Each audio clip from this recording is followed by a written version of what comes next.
Jadi Tel Aviv itu adalah seperti Jakartanya Israel. Bayangin kalau di gedung pemerintahan ada bom gitu, di Soekarno-Hatta ada bom. Untungnya hampir di setiap bangunan di Tel Aviv itu dilengkapi oleh bunker dan perlindungan.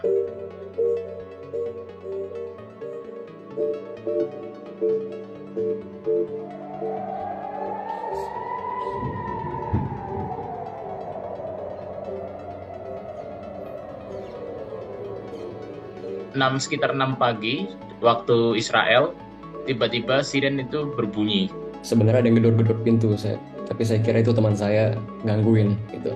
Benar-benar nggak ada yang perkirakan hal ini. Saya kebangun, saya dan teman-teman semua harus lari ke bunker begitu.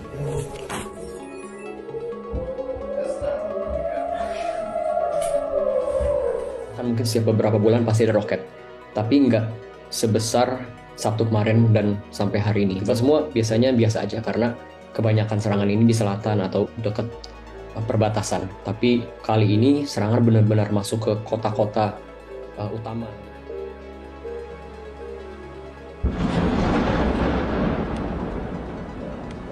Sejak awal masa orientasi kami telah diberikan arahan oleh pihak universitas bahwa suara siren telah berbunyi. Kami memiliki waktu sekitar 90 detik sebelum roket itu tiba di Tel Aviv. Tapi terkadang itu juga tidak selalu akurat. Jadi kadang itu dentumannya terdengar dulu baru sirennya juga.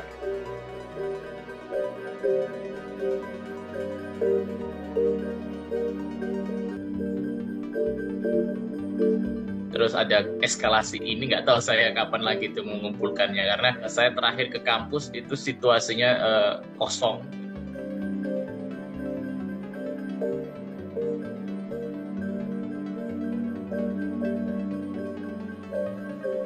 Semua mahasiswa yang di apartemen dikasih permen supaya tenang. Teman saya yang sebelah kiri apartemen saya sebenarnya bahkan orang Arab gitu, dan sebelah kanan saya orang Yahudi. Jadi kita benar-benar satu dalam situasi ini dan semua saling menolong gitu.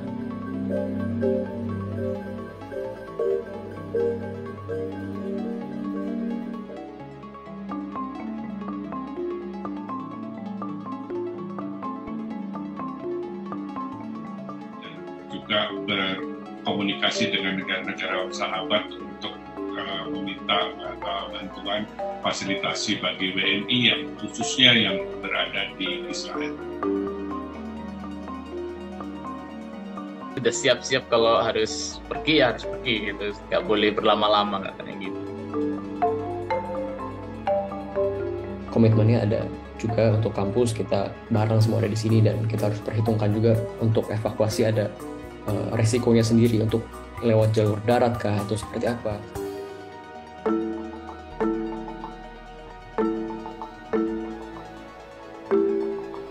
Israel bagaimanapun juga pendapat orang, dia adalah negara yang maju dan banyak hal yang bisa kita pelajari melalui teknologi. Saya kan kuliah computer science, jadi banyak yang saya ingin bawa kembali ke Indonesia gitu, dalam perbankan, dalam cyber security, dalam teknologi-teknologi komputer lainnya. Negara ini itu sangat maju dalam bidang pertahanan dan keamanan gitu kan. Pengertian saya, negara yang bertahan begitu lama dari berbagai gangguan keamanan dan masih bertahan itu menurut saya itu sudah cukup kita patut pelajari. Kita tidak ingin terlibat dalam menyalahkan salah satu pihak atau menuduh satu pihak. Saya hanya mengejar ilmunya aja.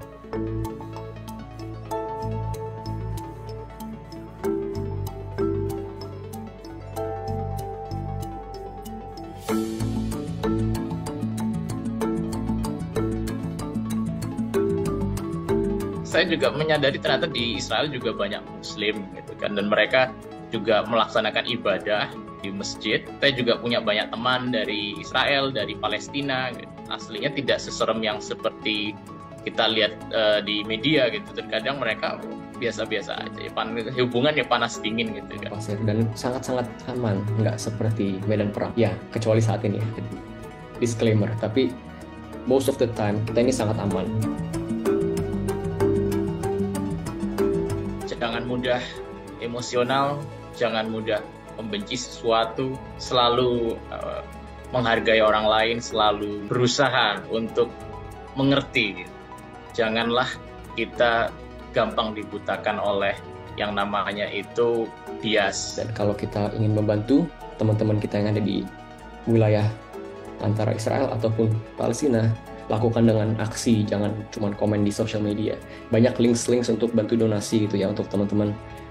Whichever side you want to help, don't just talk. Kalau mama lagi nonton, I'm fine.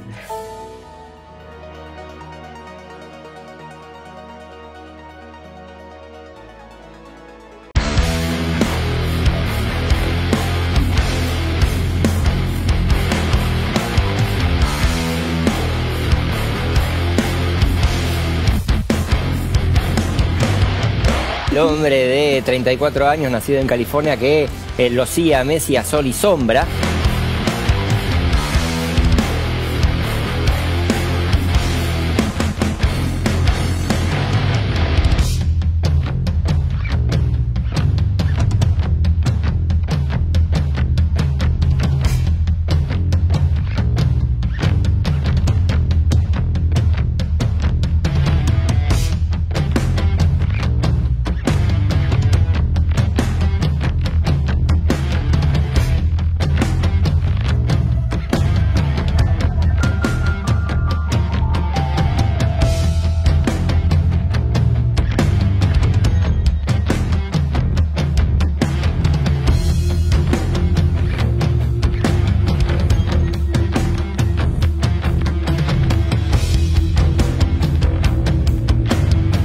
Messi tenía ya en un tipo de... No a este nivel. De seguridad. No a este nivel.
father cares about is his reputation. He will people to protect his own reputation.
Are watching this video, it's not such a good thing.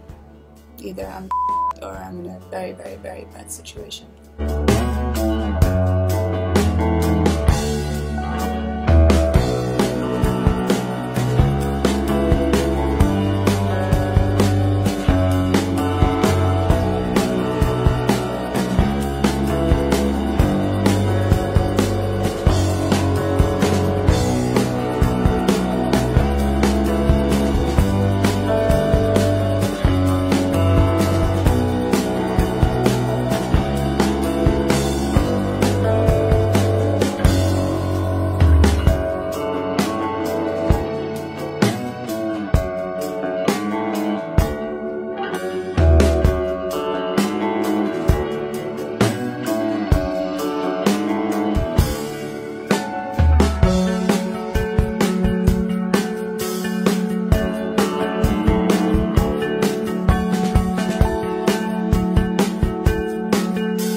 Ay, qué nervios, chaval. Tengan cuidado. Con cuidado, señora de Leal.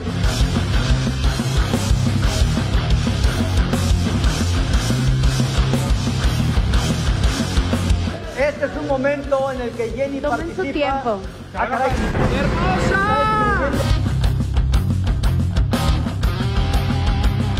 Tápate bien, mami, todo. Bájate bien todo. ¿Para qué? No me caes a mí, nada más. Es lo que tienes que hacer.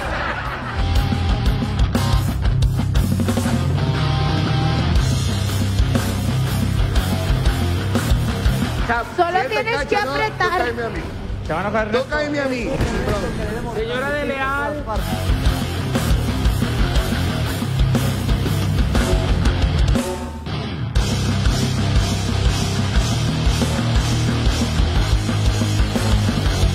Ay, qué nervios, chaval. Tengan cuidado. Con cuidado, señora de Leal. ¿Y yo qué voy a hacer?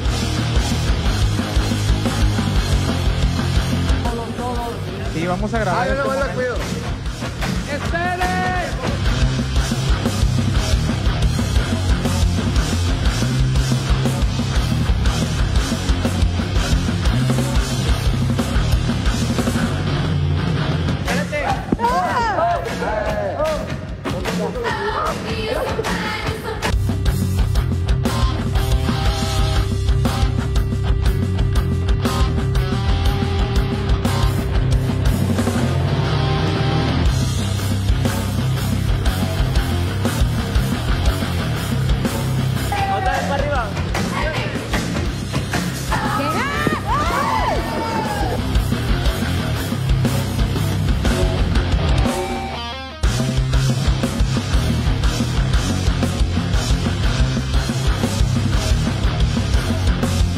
Este video lo dejamos en visto.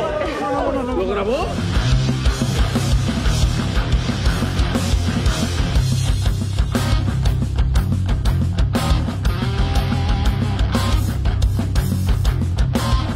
Se dio la cabeza, se dio la cabeza. Bueno, vámonos A ver, ven. a este video.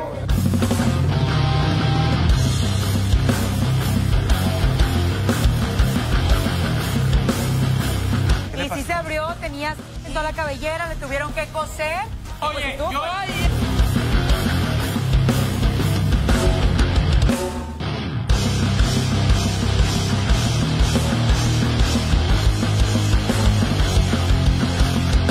Juan Alfaro es el gran culpable. Se quitó.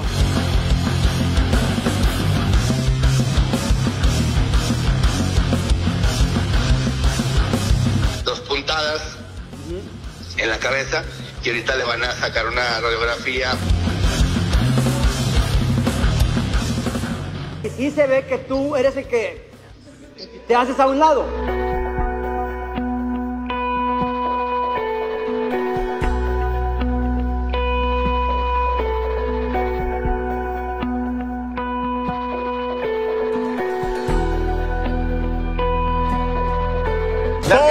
También le sale.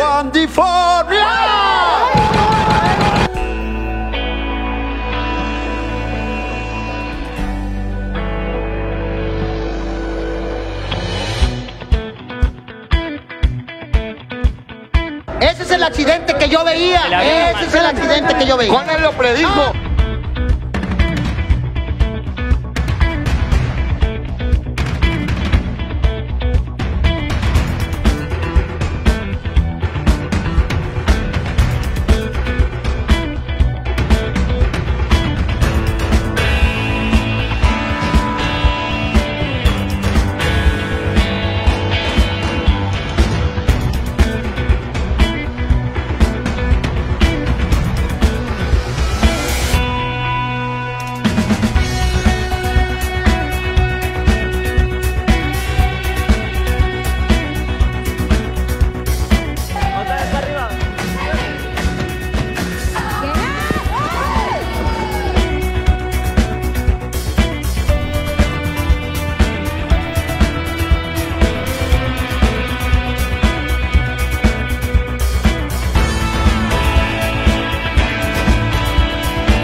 bersama supir ya.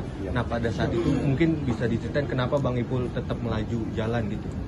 Baik, ya jadi gini, saya itu pertanyaan sangat bagus karena terus terang saya merasa tidak punya salah, saya merasa tidak punya dosa. Tiba-tiba ada motor sebelah kiri nyuruh saya berhenti, tapi dengan cara yang tidak baik gitu ya. Jadi saya otomatis refleksi sebenarnya gitu. Akhirnya saya tiba-tiba berpikir, walaupun memang sempat yang memberhentikan saya itu sudah menjelaskan polisi, tapi saya tidak begitu percaya gitu kan. Masa polisi seperti ini itu suruh sana apa dengan saya gitu. Sedangkan semua perlengkapan lengkap, ya kan, plat nomor aman gitu kan. Saya juga nggak ada narkoba, nggak ada apa gitu. Jadi saya takut. Nah saya di situ justru cari perlindungan, mau cari kantor polisi karena yang ngegedor saya ngaku polisi.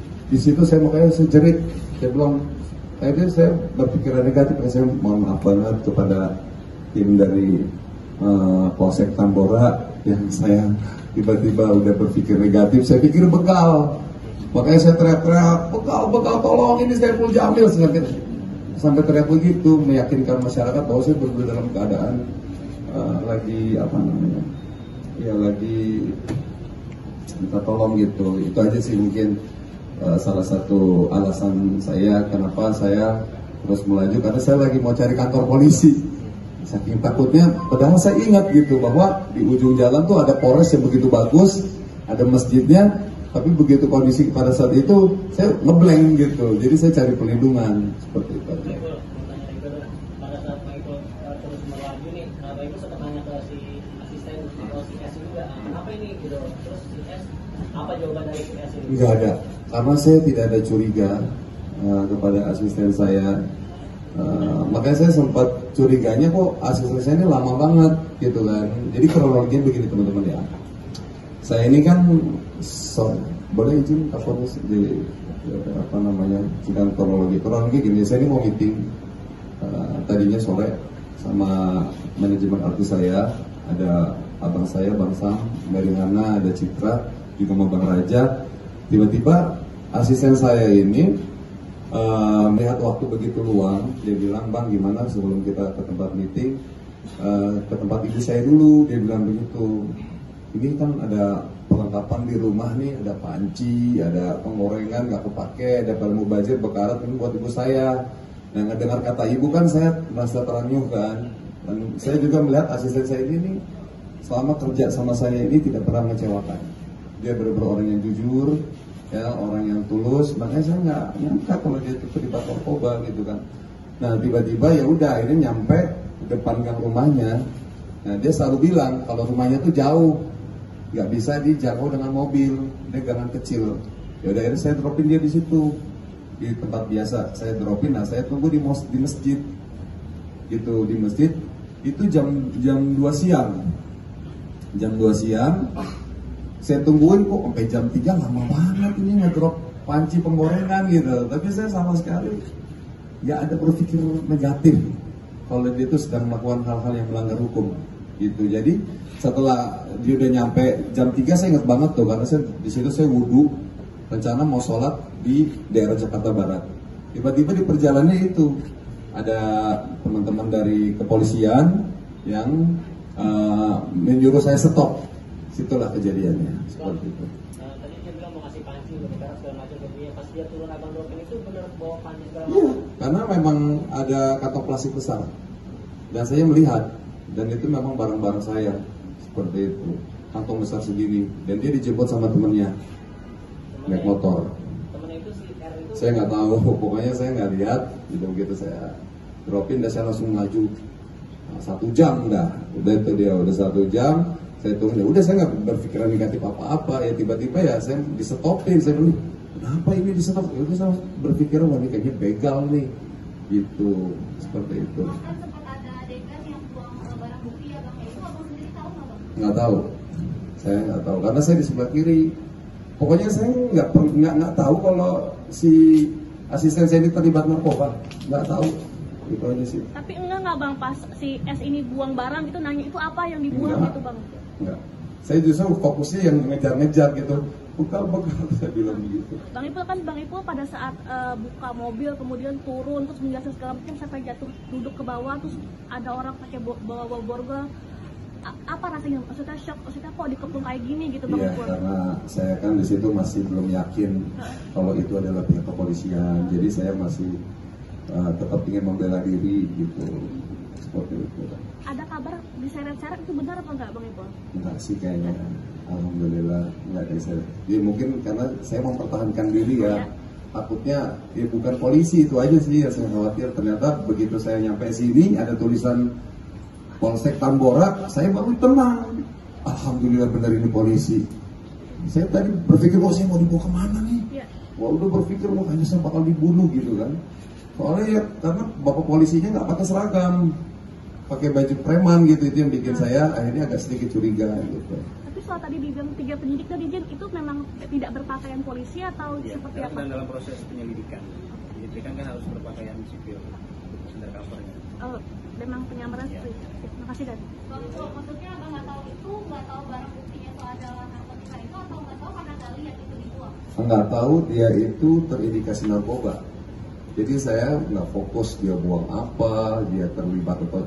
Saya baru tahu dia terlibat itu pas di sini, gitu, seperti itu. Yang sempat diketemukan waktu pas ketahuan dia narkoba, Bang Ipul sempat diketemukan dengan S. Belum.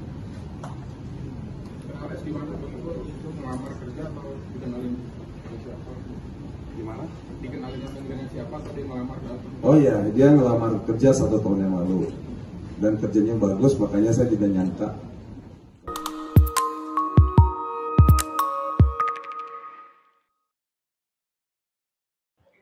Pertanyaan untuk subtema pemberantasan korupsi. Penegakan hukum atas tindak pidana korupsi menunjukkan rata-rata tren vonis pengadilan yang relatif rendah dan minimnya angka pengembalian aset. Pertanyaan, apa terobosan yang akan Anda lakukan untuk menimbulkan efek jera bagi pelaku korupsi sekaligus menyelamatkan aset negara yang dikorupsi? Waktu Anda, 2 menit Bapak, dimulai dari sekarang. Terima kasih. Yang pertama dari si penegakan hukumnya dulu. Maka kalau saya mulai dari sini, maka yang mesti dilakukan adalah pemiskinan. Yang kedua, perampasan aset. Maka segera kita bereskan undang-undang perampasan aset dan untuk pejabat yang korupsi bawa ke Nusa Kambangan. Agar bisa punya efek jera bahwa ini tidak main-main. Namun yang perlu diberikan adalah contoh dari seorang pemimpin. Bahwa dia hidup sederhana, dia tidak bermewah-mewah, dia mengajarkan bagaimana integritas itu dibangun. Untuk para pejabat, ada 2 yang penting sekali. 1, biarkan mereka berkembang dengan meritokrasi yang baik, sehingga pada saat menduduki jabatan, tidak ada lagi jual beli jabatan. Yang kedua, jangan biarkan mereka store pada pemimpinnya.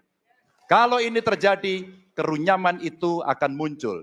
Data ICW menunjukkan sekitar 230-an triliun dalam 10 tahun terakhir kerugian negara itu terjadi.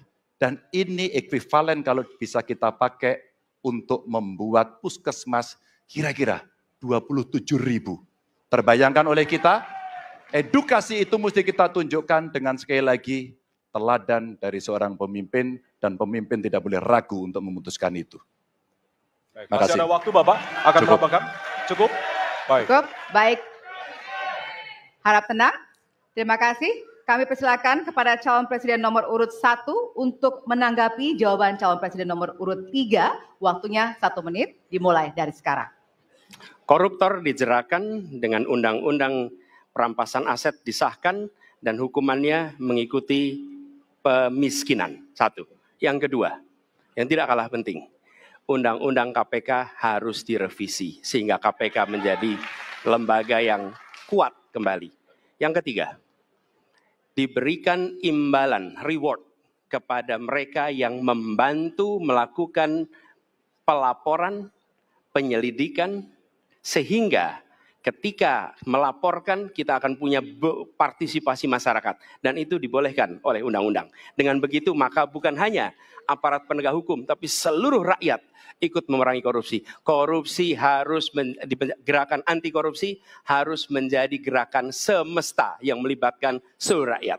Kemudian yang keempat, yang tidak kalah penting, adalah standar etika untuk pimpinan KPK harus standar yang tinggi. Terima kasih. Baik. Ya. Dan selanjutnya kami silakan kepada calon presiden nomor urut 2 untuk menanggapi jawaban dari calon presiden nomor urut 3. Waktu Bapak 1 menit dimulai dari sekarang. Terus terang saja, saya dalam hal ini setuju dengan sikap dan jawaban dari Pak Ganjar masalah korupsi. Korupsi adalah pengkhianatan terhadap bangsa. Korupsi harus diberantas sampai ke akar-akarnya. Kita harus perkuat KPK, kita harus perkuat juga kepolisian, kita harus perkuat juga kejaksaan, kita harus perkuat ombudsman, semua badan-badan yang bisa membantu untuk mitigasi korupsi harus kita perkuat. BPK, BPKP, inspektorat di tiap kementerian ini harus diperkuat. Jadi saya sependapat korupsi harus diberantas sampai seakar-akarnya. Waktu masih ada, Bapak? Cukup. Baik, terima kasih. Kami persilakan calon presiden nomor urut 3 untuk merespon tanggapan dari kedua calon presiden lainnya. Waktunya 1 menit, dimulai dari sekarang. Terima kasih. Ternyata pada isu ini di antara 3 kami relatif sepakat. Mudah-mudahan ini harapan baik untuk masyarakat. Maka yang mesti kita sampaikan kepada masyarakat, inilah janji politik di depan rakyat. Maka kalau kemudian kita bisa menyatukan yang saya sampaikan di awal, pikiran kita sudah sama, perkataan kita sudah sama, maka kalau perbuatannya tidak sama, kitalah yang dihukum oleh rakyat. Maka mudah-mudahan pemilu besok ini akan menghasilkan semangat yang sama untuk kita memberantas korupsi. Integritas itu penting sekali. Dan nomor 1. Masih ada waktu, Bapak? Cukup. Cukup? Baik. Ya, dan kita akan beralih ke pertanyaan selanjutnya untuk calon presiden nomor urut 1. Kami persilakan kepada panelis Bapak Rudy Rohi untuk mengambil subtema di fishball. Kami persilakan Bapak.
E algumas semanas depois, ele tomou coragem, desceu do cavalo e pediu a mão dela em casamento. Colocou a jovem na garupa e rumou para a fazenda.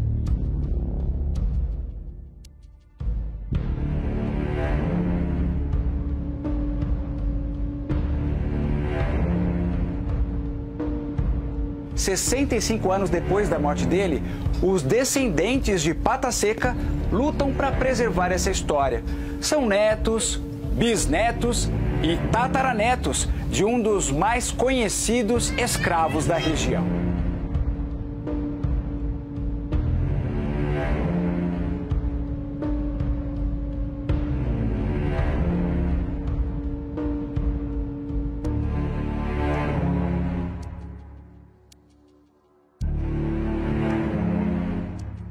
Porque ele foi escolhido como escravo reprodutor, então ele era alto, magro, tinha 2 metros e 18 de altura, né? E servia para fazer esse serviço lá, como escravo reprodutor. Assim ele foi.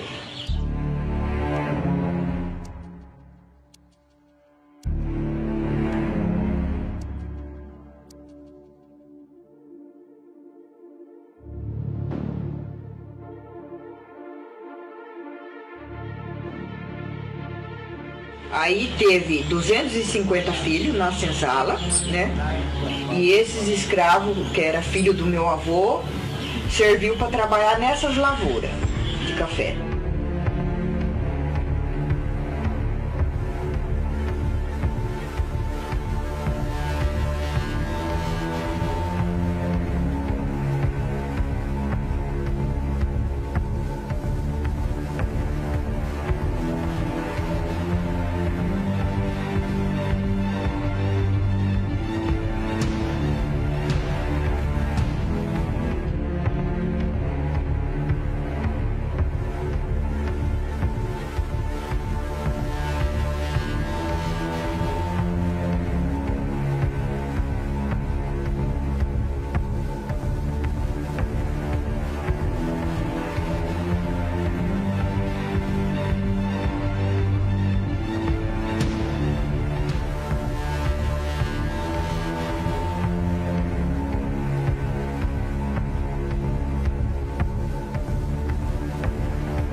Algumas semanas depois, ele tomou coragem, desceu do cavalo e pediu a mão dela em casamento. Colocou a jovem na garupa e rumou para a fazenda. Foi celebrado então o casamento de Roque e Palmira, e por ele ser um homem respeitado na fazenda, ganhou dos patrões 20 alqueires de terra como presente de casamento.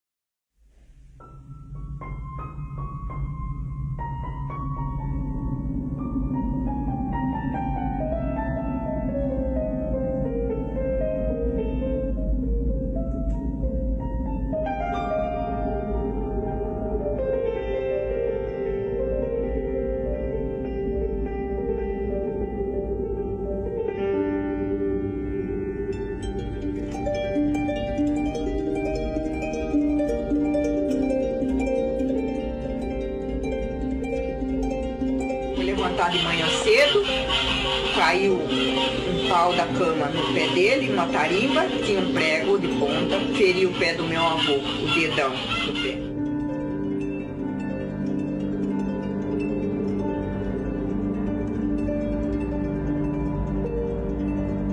Segundo a certidão de óbito, Pata Seca morreu aos 130 anos em 1958.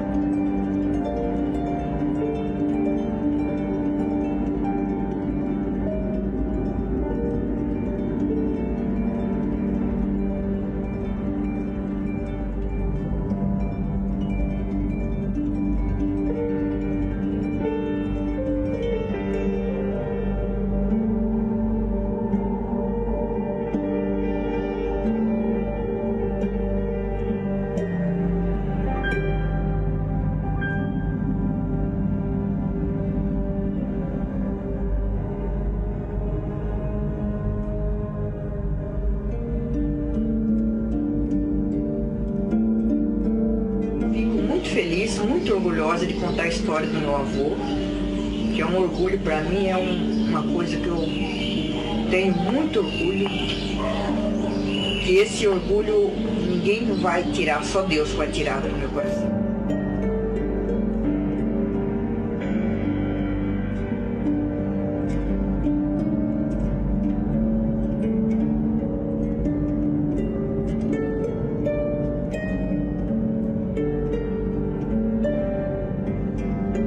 Sofreram muito, né? Então alguns não lembram deles, mas eles têm que ser lembrados porque eles foram um ícone que sofreram muito, então eles devem ser lembrados.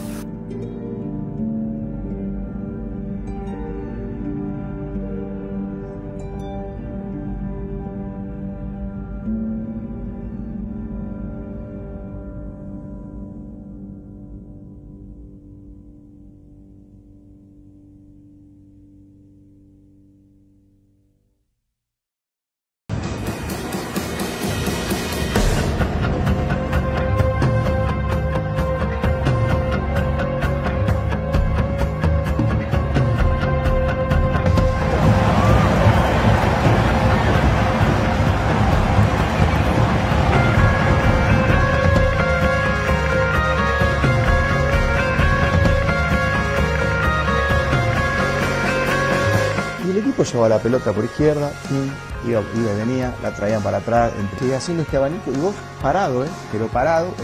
Y otros apuntaron a que Messi como capitán debía dar el ejemplo y seguir corriendo hacia que el árbitro dé por culminado el encuentro. Mírenlo, se toca la cara, se rasca, quédense con Messi, no se mueve, no trota siquiera.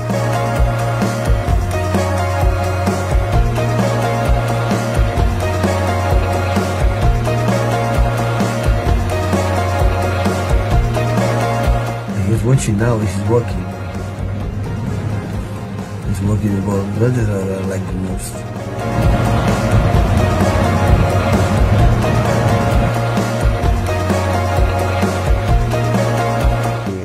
Había situaciones en las cuales vos, que estabas en el Barça, parado en un punto, estuviste parado un minuto parado, digamos, en 3/4.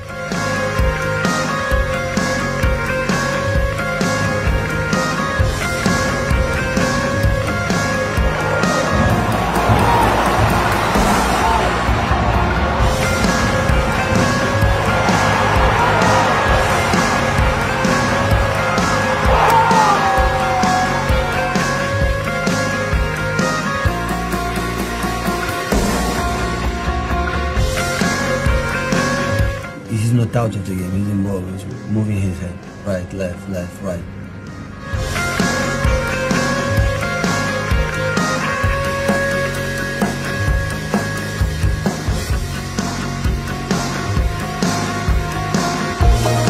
Pero parado, es boludeces que se decía en la selección.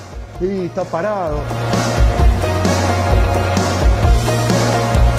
Y el equipo haciéndote el desorden, ¿no? Y de repente tú entraste y la clavaste en un ángulo.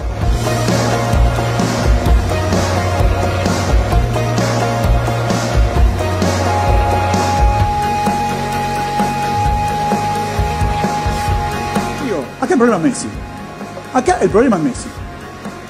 Hablemos en serio. ¿El problema? Sí, es el problema. ¿Por qué? Porque es el peor jugador de la cancha hoy de Argentina. El peor jugador de la cancha. ¿Sabes por qué? Porque no participa. Además le decía que a lo mejor llevaba 10 minutos en banda y no lo encontrábamos o no aparecía en el juego, no participaba. Y le decía que viniera a participar dentro del juego.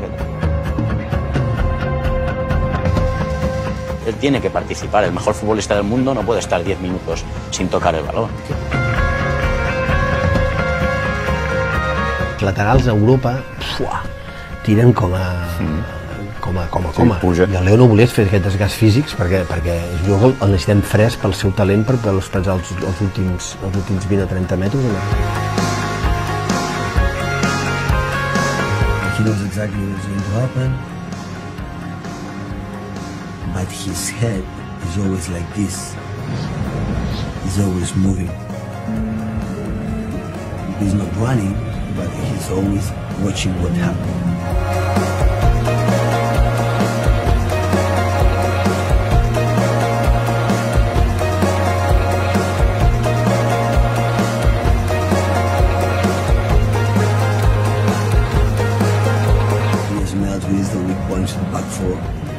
15 minutes, he'd have a map in his eyes, in his brain, to know exactly where is the space and what is the panorama.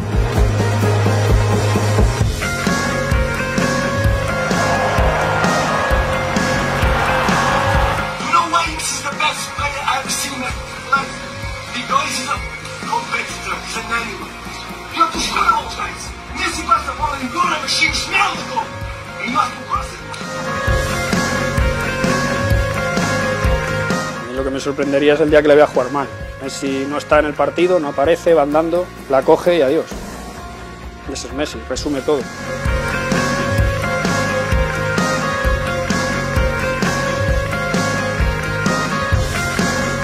Sé que me va a llegar la pelota en un momento, que no me tengo que volver loco y sé que es donde estoy parado puedo hacer daño al rival. Entonces espero el momento porque sé que en algún momento me va a llegar con los jugadores que tenemos.